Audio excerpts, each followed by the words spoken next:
This will be my reading of Sherman. It's about him and his brother Heath and their voyage from Texas, Port Lavaca, to Tampa, then down to Cuba, up to Miami, along the Florida coast, the Georgia coast, up to Charleston, South Carolina. Then the return trip was almost equal to the trip going up. They loaded again in Cuba, went to the northern part above the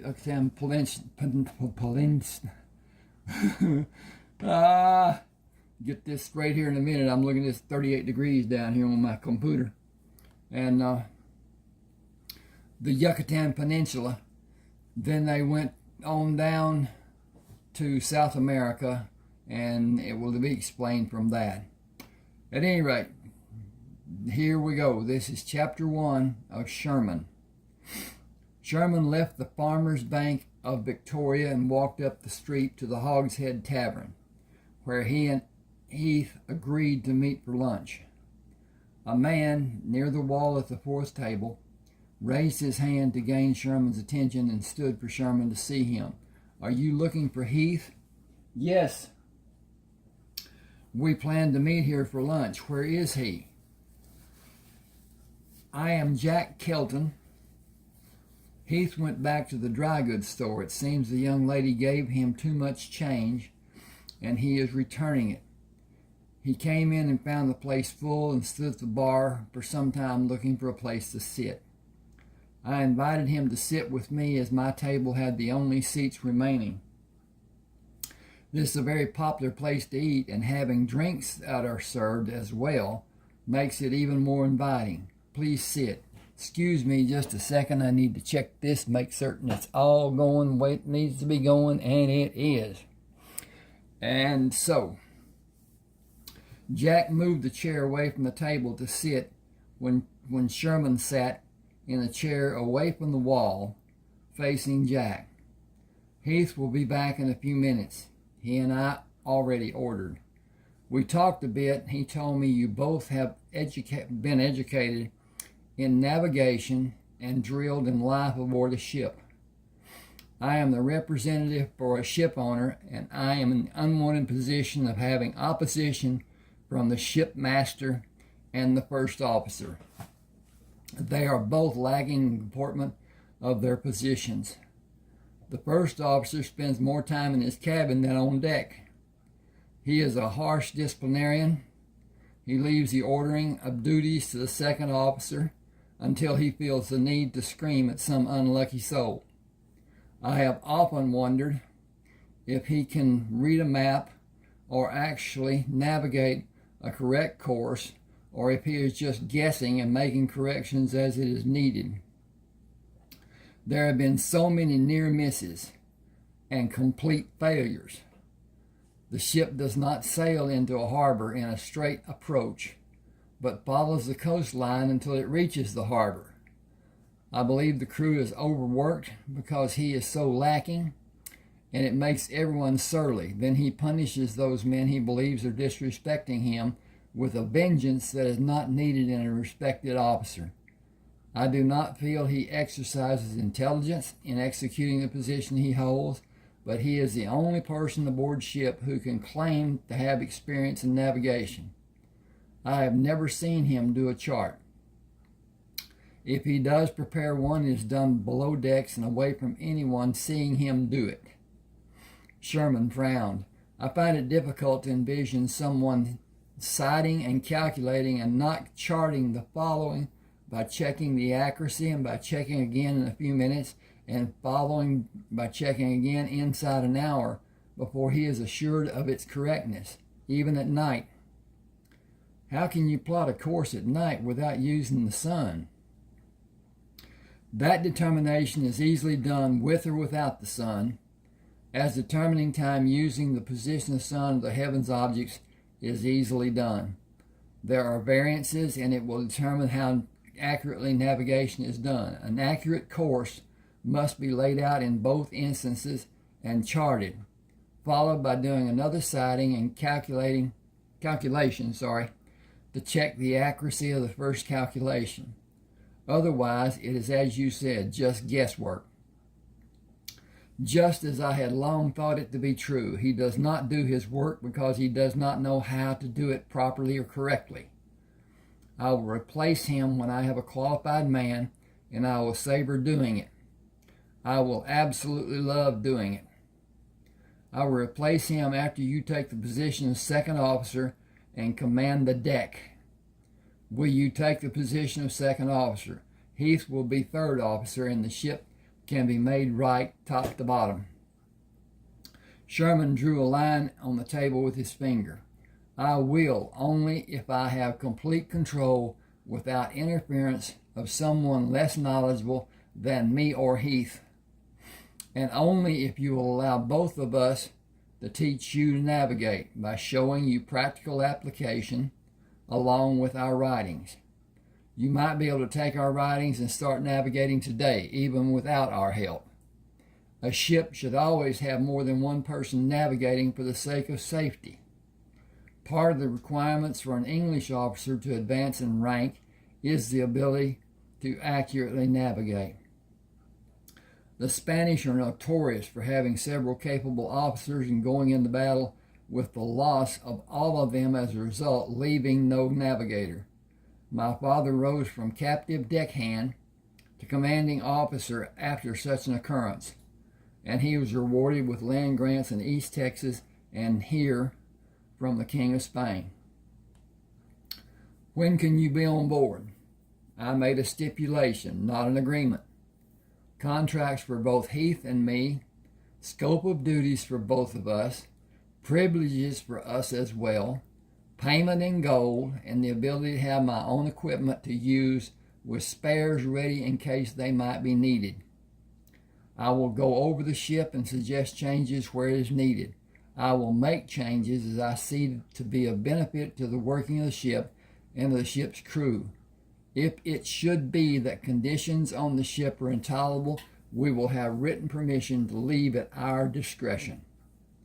Is there something specific about your equipment that you desire, better or different than what is on the ship now? You will need to come to the farm and see for yourself. I am not at liberty to say at this time. Jack pushed back from the table. I have completed my business here, and I have 3 days before the ship leaves for Tampa.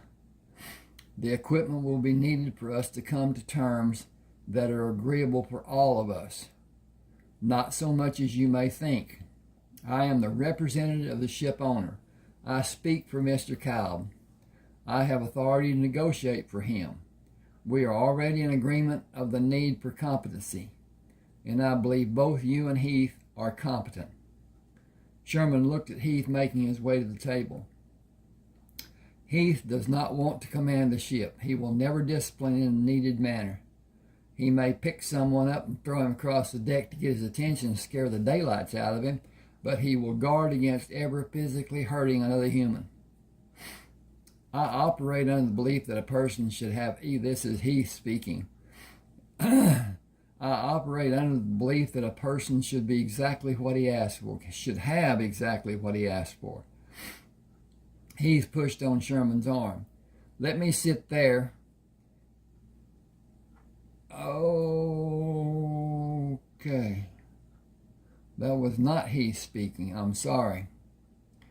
But he will guard against ever physically hurting another human. I operate under the belief that a person should have exactly what he asks for. Heath pushed on Sherman's arm. Let me sit there, as my food will be here before yours is brought, and I am not able to go around you to the other chair. It will be because you already ordered and I have not been given a menu. Heath turned his head. Maria, bring the house special for Sherman. Bring it when I have yours ready. Thank you.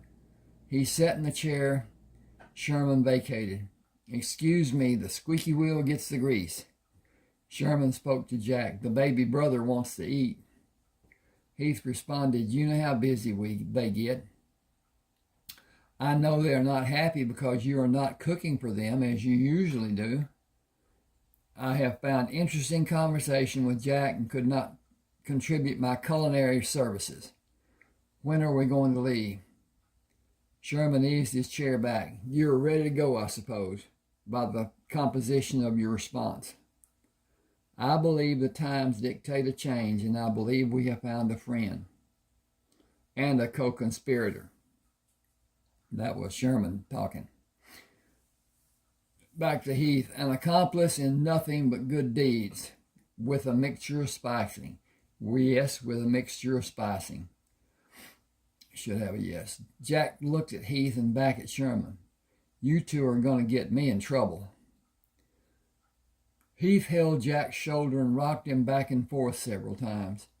"It will be fun, and it will be safe for you, I promise. We will finish here and go to the farm. You can do as you like, but I will enjoy showing you all that we do there, if you will allow me the privilege. Then you can do as you like." Jack said, "I am intrigued about the manufacturing you spoke about earlier. Most visitors want to taste the honey and cheese before they see all the other things we do. That goes without saying, doesn't it?" After being introduced to a few people on the farm, Jack followed Sherman to the southeast tower. He placed his hands on the ladder and looked up. "That is a long way to climb. I may need to rest." Excuse me. I may need to rest before we reach the top. There are several platforms built for that purpose and for defending the men in the upper level from the men on the ground under them. They would not be able to see them if the attacking men were directly under the tower. My father employed them in East Texas, and we continue using them here. Excuse me while I get a drink. My throggy and stuff. Hope everybody's doing well, being safe. Stomach flu is coming back, and distancing and staying away from and washing your hands and all that may get you to the point of it not happening, but doubtful. Then COVID. In three, as I'm understanding, 3 different varieties. Mutations have happened. But I have no faith in the inoculation that we were given during the first COVID. Excuse me. The inoculations that we were given in the first shutdown that we had and whatever. I got sick from the second one. It wasn't illness exactly. It was that phase that you get in when you're first becoming ill, the off-centeredness and the stuff that happens and whatever. But at any rate, staying away from people is the best thing. That's hard to do when you live with people, but at any rate, my wife works at the hospital, so it's even more of a threat. At any rate,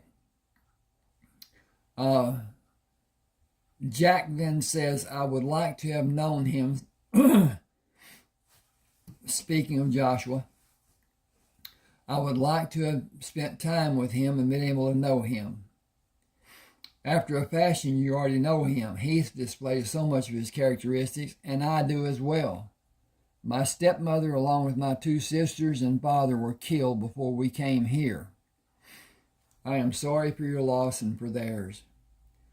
I would have learned so much and grown more from having them longer than I was allowed by their murders. It haunts me knowing how much was taken from me and from all of us. I cannot begin to calculate how much. Were all those people brought to justice? That also haunts me, and especially Heath. The loss of his loved ones and the relations The loss of his loved one and the retaliations for those murders changed him and changed me. Innocence lost too early. He copes in his manner and I do in mine. We went in different directions in developing afterward and became different people, molded by the effects of all that happened until that time. The depth of change robbed us each of our younger selves. We were robbed twice, and our lives were forever changed and continue to be affected by the murders. We were all killed in some manner or another by cause and effect. My father was the guiding light in my life, and I was forced to take his place when he was murdered. I lost my childhood by those vicious acts and those that followed. He is still the balancing force in my life. He is forever with me as I'll always hear his voice. It is telling me now to stop reliving the past and climb to the top of the tower, and for you to go slow and breathe normally, as the air is not so heavy at the top. I will follow you. Jack stopped to rest twice before reaching the top platform. You can see for miles up here. Sherman adjusted the height of the glass and positioned it to view the town of Port Lavaca. Got to change. Okay. We are too far away from Port Lavaca to have clear vision, but even blurred, you can see the shapes. The buildings hide the port, but you're able to see the main mass of the three ships. Jack exclaims, "That is close to 20 miles away." Clear vision due to the height of the tower and magnification of the glass. I will have one on the ship because it will give us the advantage of seeing another ship long before that crew will see us. We will steer away from another ship for our safety. I insist on both if I am to direct the daily working of the ship. We will maintain safety at all costs. Sherman, I represent Mr. Cowden. I will always bow to your wishes and leave the directing of the ship to you and Heath's capable hands. Sherman shook Jack's hand. We make a good team, all of us. Put it in writing as an official contract. Sherman left written instructions for William to follow during his and Heath's absence. You know everyone's needs. Take care of them and take care of yourself. I do not know how long we will be away. Both Heath and I have the desire to see different parts of the world, and we will never have the opportunity. Wait a minute, back me up. Both Heath and I have the desire to see different parts of the world we will never have the opportunity to see if we never give ourselves that chance. Tyndall Pierce will continue coming to Port Lavaca for our consignments and trading. He asked if you would mind him visiting the farm. He specifically wants to see my horse breeding operation. It may be that you will be needed in East Texas operation. It will be your choice to go or not. Your family is here. We are your family and will forever be. I fear you will trust too well and have a confrontation. I fear you will trust too well and have a confrontation with your original family that will end badly. They turned their backs on me. All of them except Reuben. I don't mean no more to them than a cur dog. They is downright mean. Paul turned his back on all the people helping him and me. Dathan is bad from birth to dying, and his kid's going to be just like him. They ain't my family no more. Will you allow your feelings for Reuben to stand in the way of your better judgment? I know how they act. They ain't never going to change.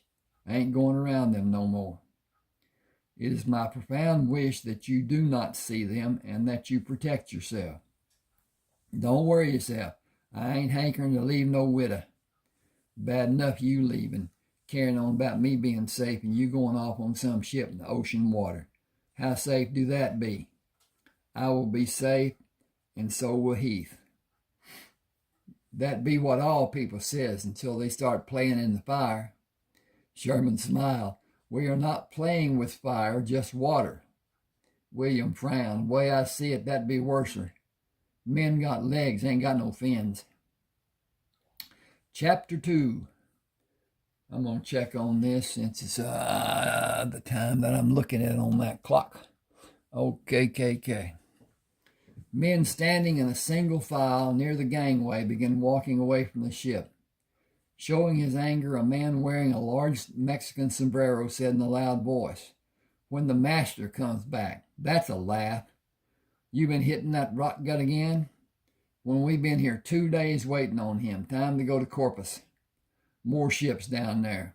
Only 3 ships here, and this one is the only one signing on deckhands. It's going halfway around the world. I ain't. Sherman indicated the ship. Those men were informed about the shipmaster being here at an earlier time than he was scheduled. It must have been someone guessing, because he is not scheduled to be here for several hours. We will pull the wagons near the ship, back them against the railing to be as near the ship as possible. Jack will be aboard, and we will load the trunk and the crates of guns, and afterward find our quarters. He said, "I want to eat." Sherman laughed. "We will, just be patient." Heath held his arms out to shoulder height. "I will be like the proverbial hungry buzzard. Patience my eye, I'm going to kill something." Jack Kelton greeted them as they came onto the deck. "Welcome to the Galwerth. Glad to see you survived the ordeal unscathed. I saw the wagons with your crates as you approached. The crates will be stored in the cargo hold with the cargo which is already aboard. Shelving was built to accommodate them. Go down to your wagon and secure the crates to the rigging and come back to see to their storage. When you finish, I will show you and Heath to your quarters. Lunch has been served, but you may still be able to have something." Sherman moved closer to Jack. "The spyglass is under the wagon seat." Jack called Charles Thomas. "Take a man with you to the wagon on the pier and look under the seat for a spyglass, wrapped in oilcloth. Be careful handling it as you did yesterday with the old one. Bring it aboard and tie it securely before it is raised to the crow's nest. Attach a line to hold it steady for the deck to protect it from hitting the mast. Have 2 men ready in the crow's nest to pull it up and bring it into the confines of the crow's nest, with a man on each end of the spyglass. It must not be allowed to fall or be bumped before it is untied. Remind the men that you will come to attach it, and they are not to do anything more than pull it up to hold it and protect it until you are able to mount it. Be careful that the glass is not dropped by a man holding the cover and lose control by allowing the cover to slip off and drop it. Handle it as if it's made of glass. Be certain the men who handle it keep it securely in their hands. There is only one, and we have sore need of it. It is longer than the one you took down yesterday. Secure it to the steel supports we attached to the crow's nest yesterday and leave the protective caps in place. Then wrap it in the oilcloth and tie it with the open end on the side and pointing down." Okay, that's rather unclear. I'm supposing that's, Water will fall off the oil, that's the reason. If it's pointed down, then water will fall off the oilcloth with it in that position. The spyglass is sealed, but it will be wrapped and tied for protection when it's not being used. Mr. Kramer will come down with you. Ask if you need help and protect the spyglass. I am depending on your efficiency. In the cargo hold, Sherman looked up at the shelving supporting the first crate. Getting the guns out of the crate is going to be difficult from that position. Heath laughed. The other crate is still on deck. You are second officer. Just take some to your room and put some in mine. No one will question what you have or why it is in your rooms. We have privilege allowed by our position. The guns are all covered. It'll be a mystery for the men who help. So your first official act will be ordering those men to help. Let me explain something, and I should have explained before. I have written 32 ebooks. I have published 30 ebooks on Smashwords. I've got a bit of a dilemma because Smashwords sold or cooperated with or whatever to draft to digital, D2D. It is different than what Smashwords was for me. If I'm understanding correctly, you can still purchase the books on Smashwords from my page. I'll leave a couple of, I'm looking at text, that you can use to go to Smashwords and find this book and other books. So at any rate, I'll continue. Help. With the contents of the wagon secured on the ship, Heath came to Sherman's room. This has been a very good day so far, with all we have accomplished, but I could eat the horns off a billy goat. Wonder if we can find something.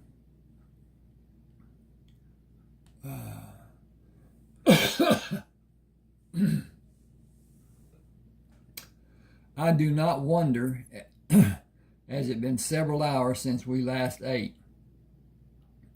But I have never known you to not be somewhat hungry. Sherman, you have no idea. I need more food than you do, so I will feel strong.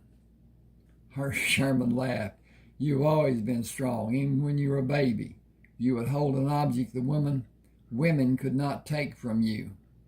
We can go topside and find the galley and see if the cooks have a morsel for me and a meal for you. You need more than a morsel of food. If we're not able to find a meal on the ship, we will go to the wharf diner we passed coming here. Lead the way. I will stay out of your way when the food is located. Come on then, I can smell it already. Up, and away. Up to the galley is what you have in mind. Sherman pushed Heath from behind. Follow your training and follow your nose to the galley. Good afternoon to all. I am Mr. Kramer and this is my brother. I am the second officer and he is the third officer. We were not on board for the noon meal. Is it possible to have a bite to eat? Sir, good afternoon to you both. Not much left from lunch, but I will gladly send a man to the master's cabin. The master is off the ship and Sanchez will have something, I am certain. Sherman smiled. It will be taken as a kindness. Nelson, if you will, on the double. Be right back. Thank you, Nelson. Mr. Kelton said you would be aboard today, Mr. Kramer. We need officers like the two of you, sir. If you don't mind my saying so, Mr. Kelton has praised you both. His conversations usually lean toward his female conquest and other humorous topics, but he was excited about the two new officers he met and talked about the future changes aboard the ship. My guess is you will bring order to the deck where it has not been before. Excuse me just a second, please. I got to look at this, and so, really, okay. The first officer yields a rock-hard and unforgiving. I need a pair of that. I don't need that. All right. The first officer yields a rock-hard and unforgiving hand. One man was flogged because he drank water out of turn. He is part of the sail crew and just hurried to get up. Mr. Telwig stopped him on deck and said he had only just gone to the line to drink and asked him did he drink out of turn. When Ashburn said he was in a hurry to go aloft and did drink out of turn, Mr. Telwig said he broke the rule and gave him 8 lashes. He had Partridge keel-hauled a few weeks back because he did not salute.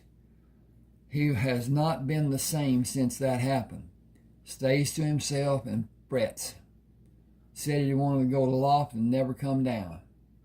He is known to weep at night. Personally, I think he is one step away from committing suicide. I may be lashed too by saying it is so, but it is all too harsh and unnecessary. We have a good lot of hard-working, honest men on board, with hardly an exception.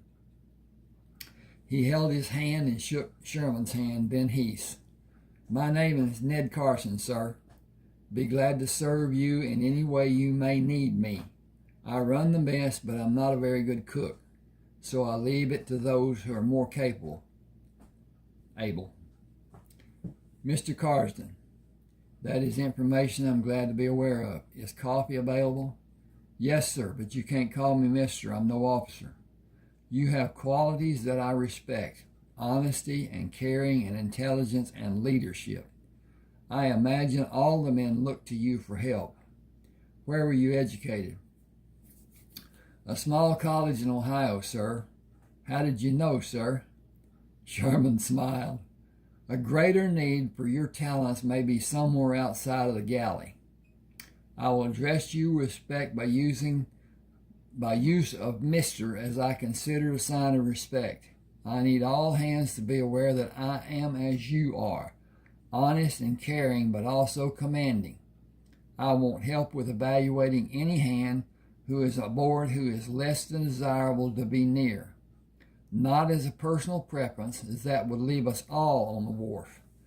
Bad-tempered, quarrelsome, given to excessive drinking, unsavory, unwholesome, unsanitary, and just unfavorable in any way. That person will not be aboard when we shove off. The crew will be as pleasant as I can make it. Concerning you being addressed as Mr., I am second officer and command the deck. I have the privilege to call anyone Mr. if it so pleases me. Mr. Telwood will not allow you that privilege, I'm certain. Ned, we will breach that wall when we come to it. Sorry to say so, sir, but I could be in trouble if Mr. Telwood hears you address me by use of anything more than my last name. Let me deal with Mr. Telwood and help me with having an efficient crew. We will start with the smallest problems and work up to the largest. Tell me about the crew. All good, hard-working men. But there's one man you cannot rid us of, as much as I wish it. Randall Cornish is engaged to marry the ship owner's niece. He is a crewman, but he is treated as well as any officer. Even Mr. Telwood gives him more privilege than he should. There are several people I would say are loners, somewhat different but good workers. They are men who are likely to stay to themselves, but none who are quarrelsome except Cornish. Let me explain. The fact that YouTube has a time limit on length of videos. I'm not certain what that is. I'm concerned that I might go over on mine. I've done one that was over an hour long and it was accepted. So I'm concerned about that. Their rules are stringent. They can be harsh. And communication is slight. But at any rate, I keep checking the time on the phone to see what's what. At any rate, here's going on. Sherman and Heath moved through the ship to be assured of its worthiness to travel in open water. After 2 hours of kicking, hammering, and observing, they made their way on deck to meet Jack. Mr. Armbruster will see us in his cabin.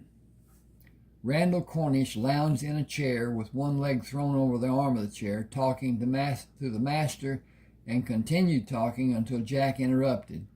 Cornish, we have ship's business to discuss. He laughed. It will not bother me. Go ahead. Jack said, "Ship's business does not concern you. Act as if you are a crew member and a gentleman." "But Kelton, I am acting as a crew member and as a gentleman.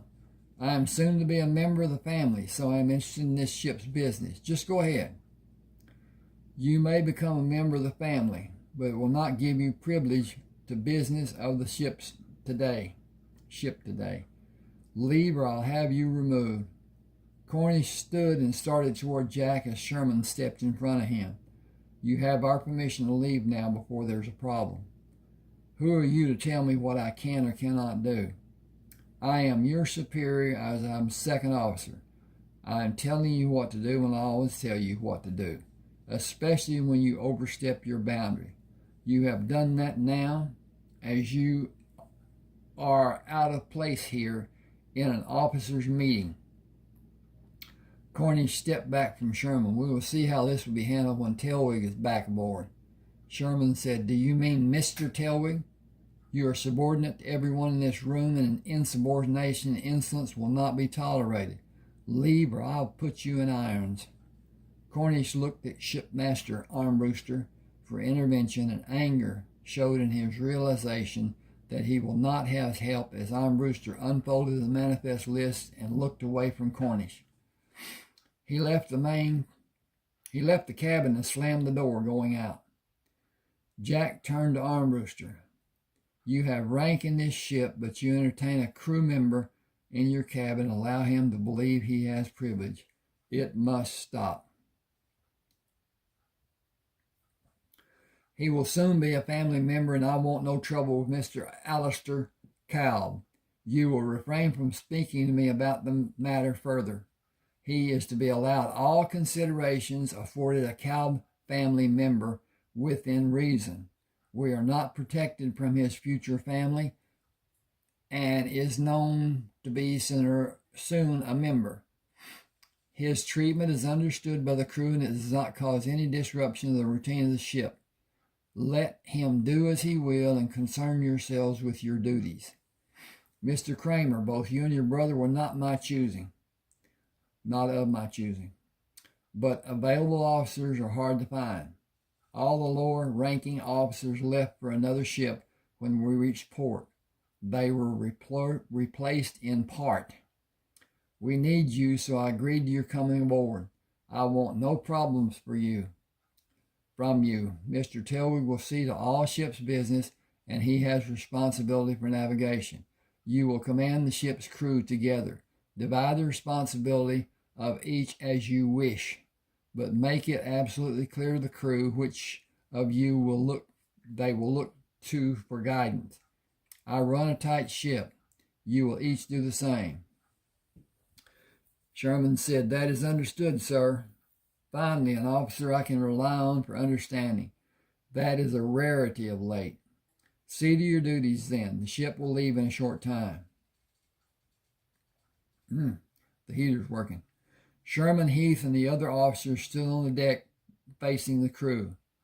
"We are about to begin a cruise that I look forward to being an adventure every day.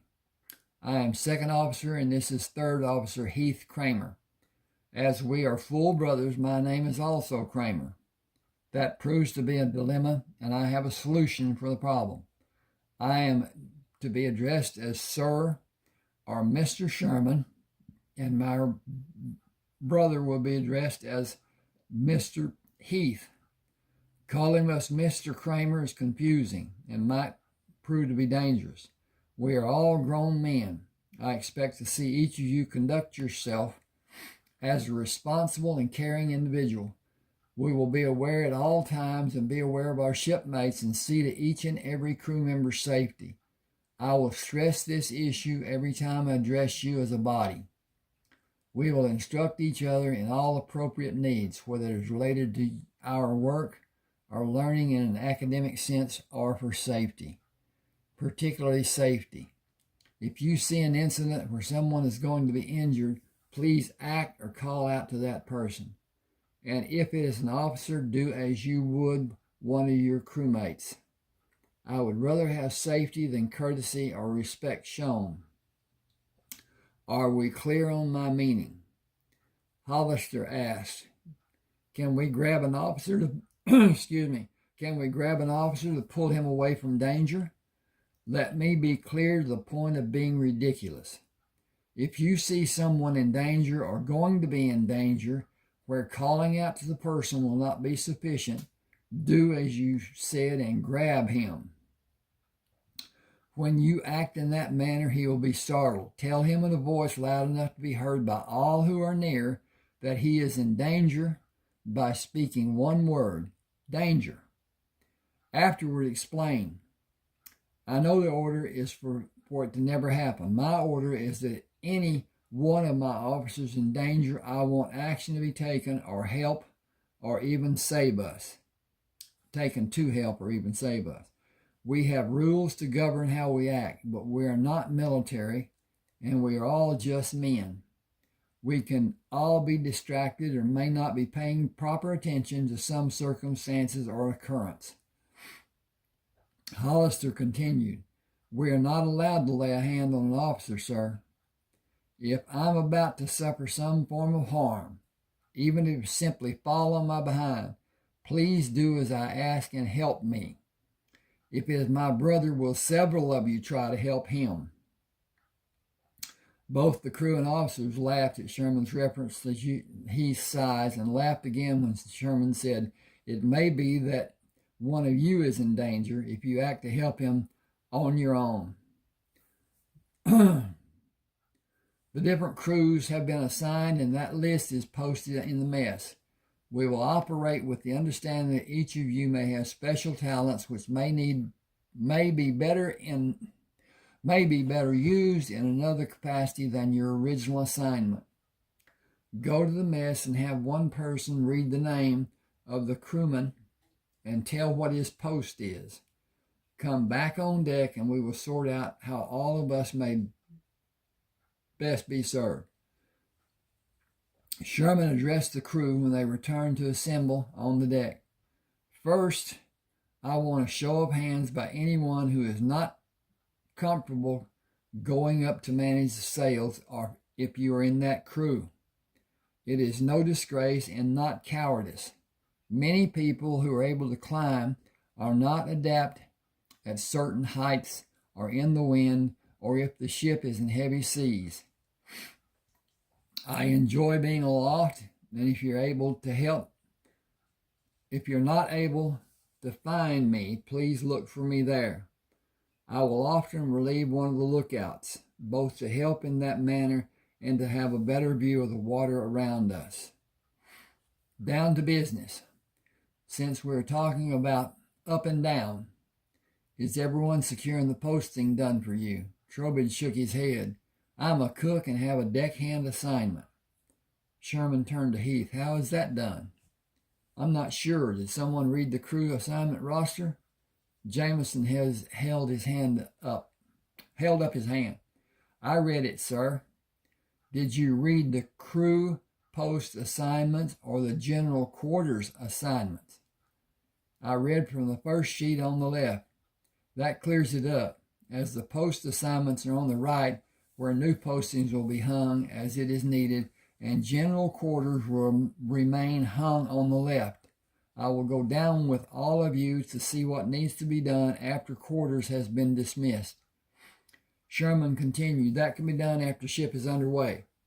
I want communications for everyone. I do not expect any of you to be silent through the day, and I encourage each of you to do as it pleases you while you are working, but keep it within reason.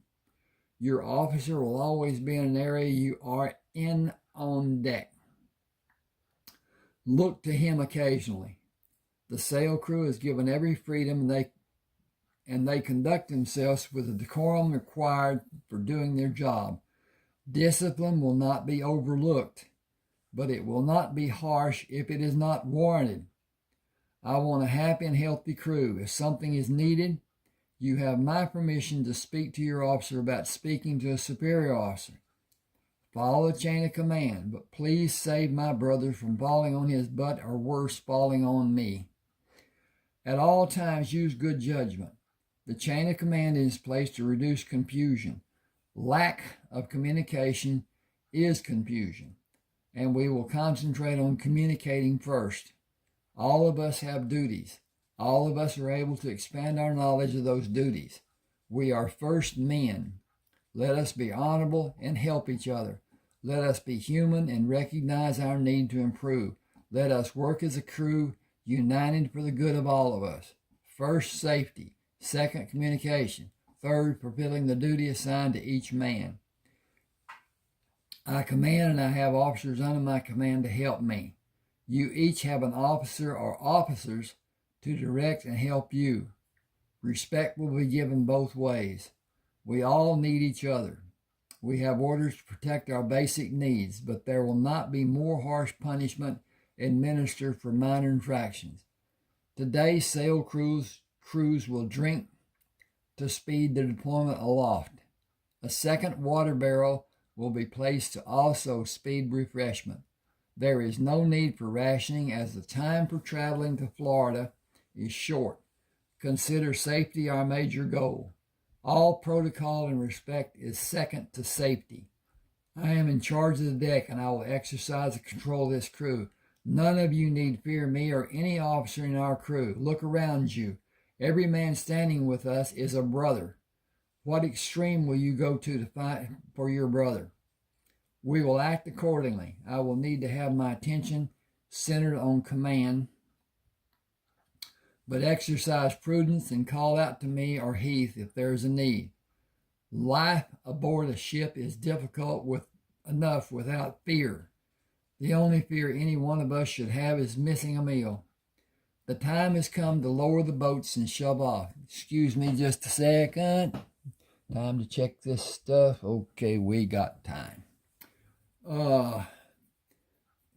We will make do with what we have, and if someone does not know his post, tell one of the officers and you will be directed. Officers, take your position and lower away. Deck crew, stand by to cast off lines when the dock crew is ready and has slackened the lines. I will be on the quarterdeck to see that the moorings are freed, so look to me at all times. Be aware and be safe. Sail crews, wait for the ship to clear the dock, and the boats are pulling away before you go up to prepare to drop and set the sails. Try to help each other and communicate with each other. If you are new to your posting, talk about what you are doing and about what you need to be doing. None of us is perfect, but we can do our work perfectly if we have a perfect knowledge. My command will always be a teaching and learning experience, and our treatment of each other will always reflect caring. Let us all work together so our time together will be pleasant. Nourishment for each other goes farther than just having food to eat. Deckhands, stand by the rail to be ready to go over the side and man the boats. Officers will assign boat crews from the ranks of the deck crew. Boatswains, assist new crew members. Boat crews, follow orders exactly and work together to lessen the effort needed for everyone. Efficiency reduces effort. As a crew, work together. Lookouts, take your post. Look to your safety and the safety of our crewmates. Break from quarters and man your post. All hands turn to. A resounding "Yes, sir" rang from the deck as the men moved to their posts. Mr. Blaine, please go to the master's cabin and inform Mr. Armbruster and Mr. Telwig preparations are being made to cast off before you go aloft. Yes, sir. Heath took a position overseeing the 3 boats being lowered to tow the ship away from the dock.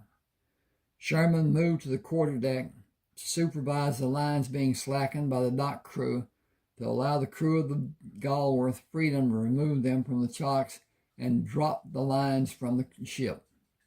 Sherman watched as each of the 8 hawsers were given slack from the moorings of the dock. He called to the dock hands, "Casting off lines." Line crews, listen up.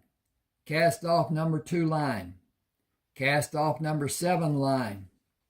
The number 2 line and number 7 line were dropped from the ship and reeled into the dock by the windlasses.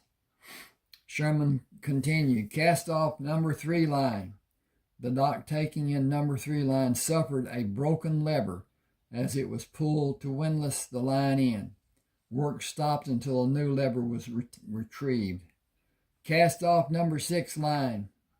Cast off number 5 line. Cast off number 4 line.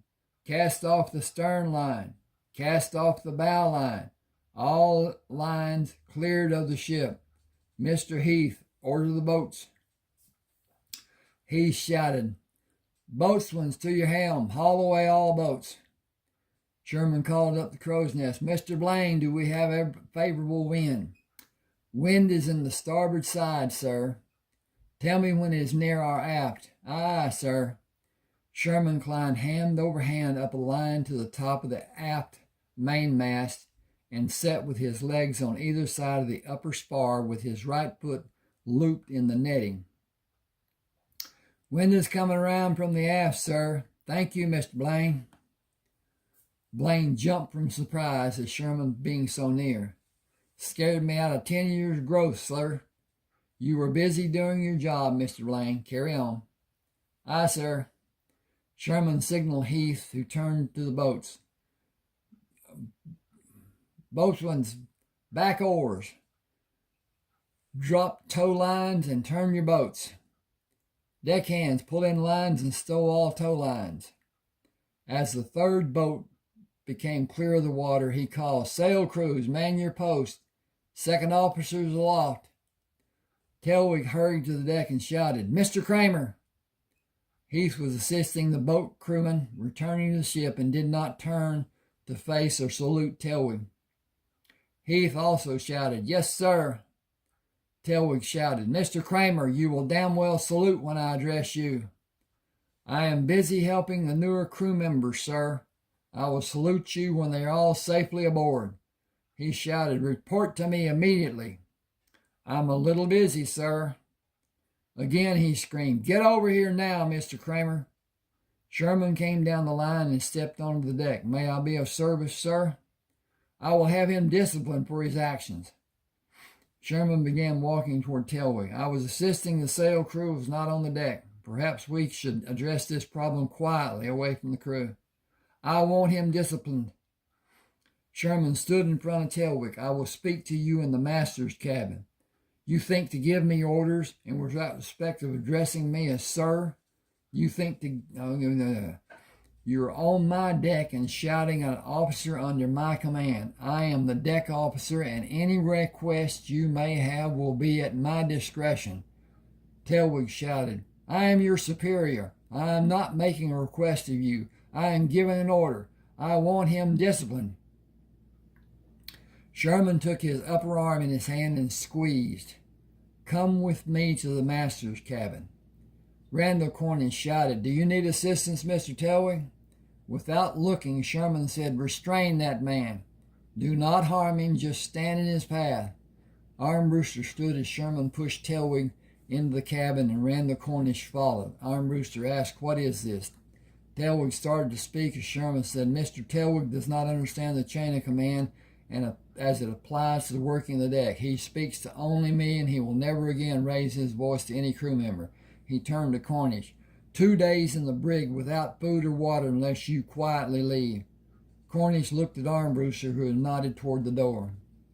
Sherman watched Cornish leave and turned to Armbruster. Am I second officer? Yes.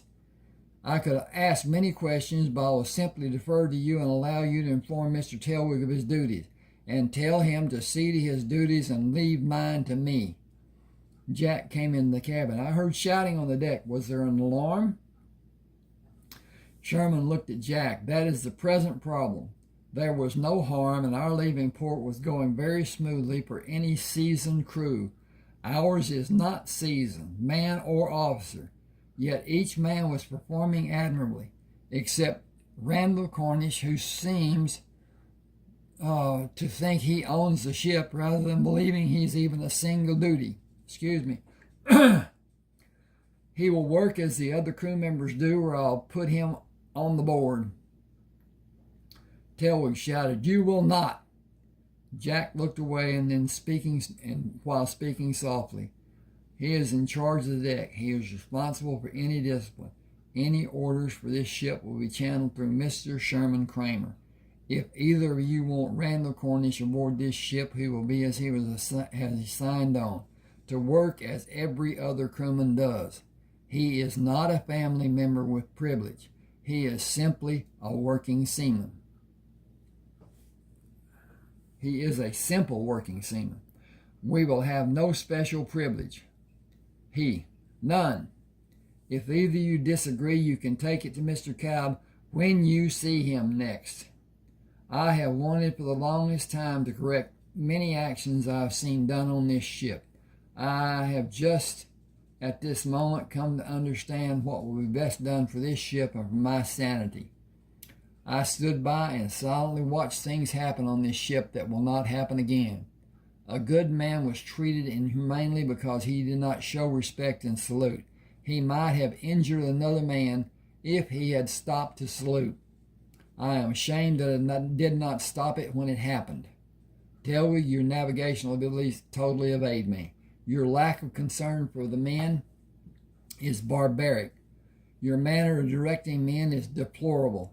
Your sense of caring simply does not exist. It is completely devoid of any degree of kindness. You will be put off the ship when we dock in Florida by my orders.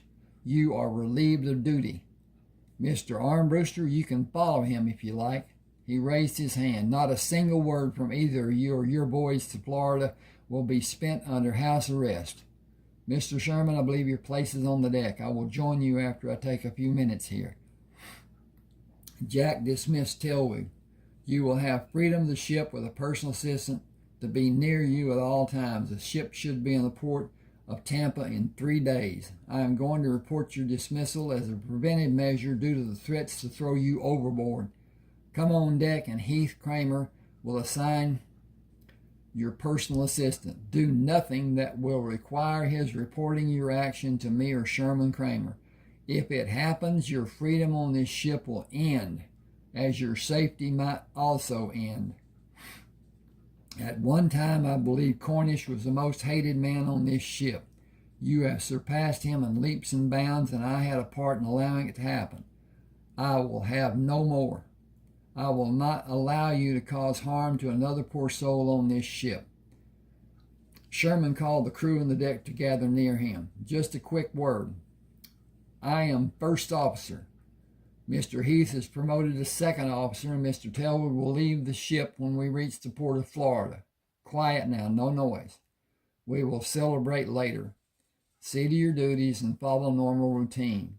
Make doubly certain that all is securely tied. The Gulf can exhibit anger at times, so we will be ready. Every man remain with a crewmate. At no time is anyone to be alone when topside on this ship. Heath, I am going aloft. There is much for the crew to learn, and for me also. Keep watch on Cornish.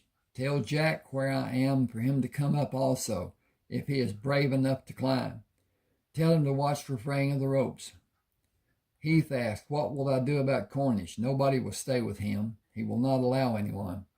You are absolutely right. Have him watched. We will do the best we possibly can.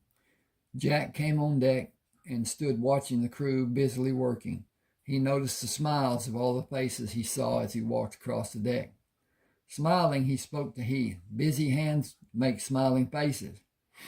I believe it is the opposite of that. Smiling faces make busy hands. There are 2 other men who could bring smiling faces if they simply disappeared. Jack looked sternly at Heath. I have done all I'm able to do. I have been angry to the point of desiring their disappearance, but I must consider Mr. Cobb's wishes, and Armbruster is his choice for commanding officer. Cornish is absolutely a different and very sensitive problem. It will work itself out in time, I hope. The work seems to be coming along well, and the crew seems happy to a man. Hang just a second for me, please. Okay. Yep. Bring them good news, keep them busy, keep them fed, keep them happy. Sherman is aloft. If you care to join him, he invited you.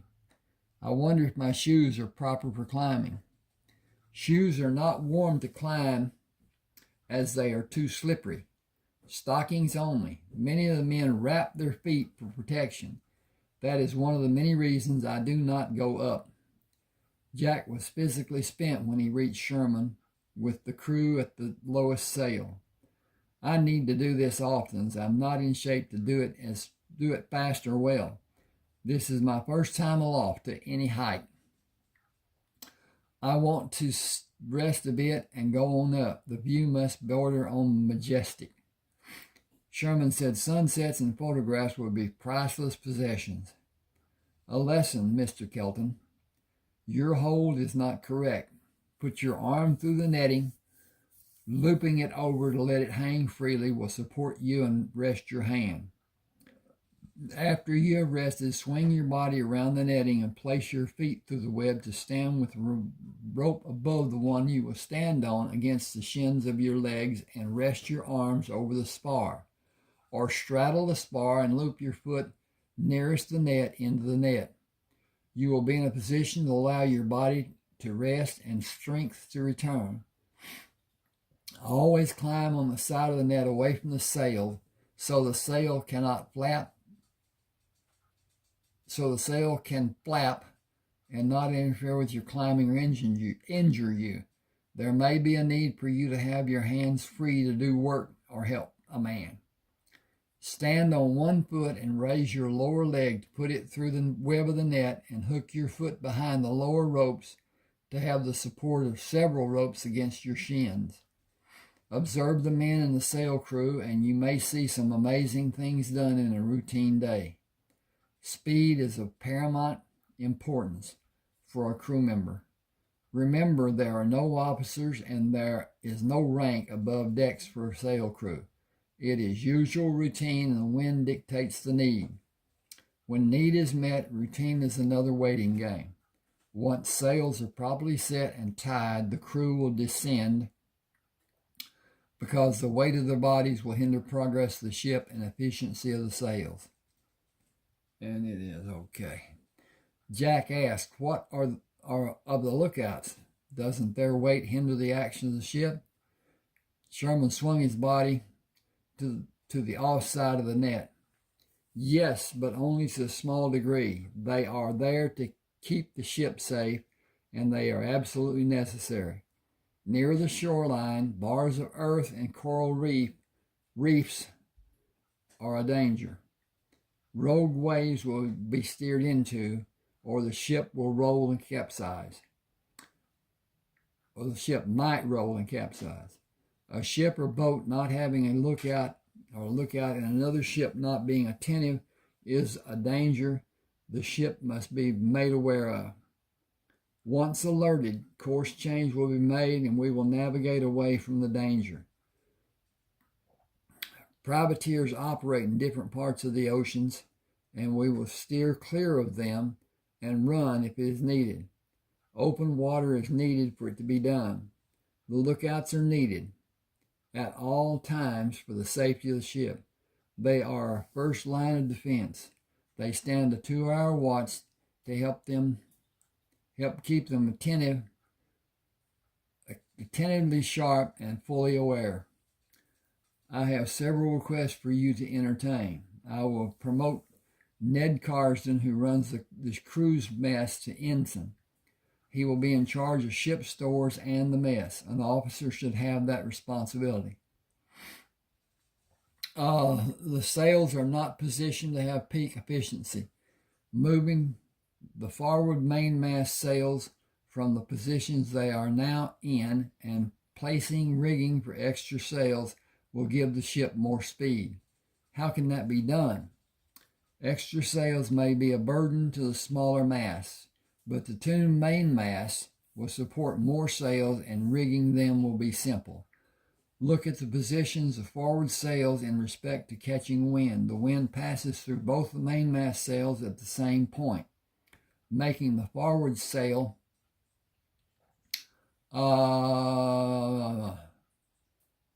mainmast will catch wind more. the wind will still slip past the sail to push the next sails in line. Those sails are set to receive the current slipped from the mainmast sail. Maintaining proper sail positions demand constant changes. I will draw plans for placing the extra sails fore and aft. The extra sails in the beam area will be done with extra roping and be anchored in a top and side securing. Lowered sails under those sails will only be used to add speed and elude another ship and during times of less wind. If the wind is strong, the mainmast will support the extra sails, but could be a danger if the sail is placed too high. Using a rope pulley to hoist a man up to the moorings of the beam sails can be done quickly and with safety. Do what I recommend, and this will be one of the safest, fastest cargo ships afloat. I'm going to stop right here, even though it's not really a stopping place. Please subscribe to my channel. Hope you're still with me. Hope you enjoyed. Subscribe, hit the like button, share if you will, really helps. And comment. Commenting doesn't matter if it's just okay, I like this, or didn't like this, or you need to do whatever. Helps YouTube to understand better or think things are better or whatever, and will greatly help my channel be seen, be promoted by YouTube, and that's important. The promoting that they do to have attention made to this channel and the other channels. I have 3. At any rate, I will put a link to this book and other books on Smashwords. You can go and read part. In fact, I've read more than you can read there, but you can make a purchase. This is the thing about Smashwords. You will have a private page. On that page will be your library. Every purchase you make will be put into that library. Should something happen to your computer, device, whatever, you cannot lose this book that you bought. It will be yours as long as Smashwords is afloat, and that may or may not be long. Don't know yet. At any rate, thank you for your time. Hope you enjoyed. I'll do another one tomorrow or whenever. Thanks for being with me.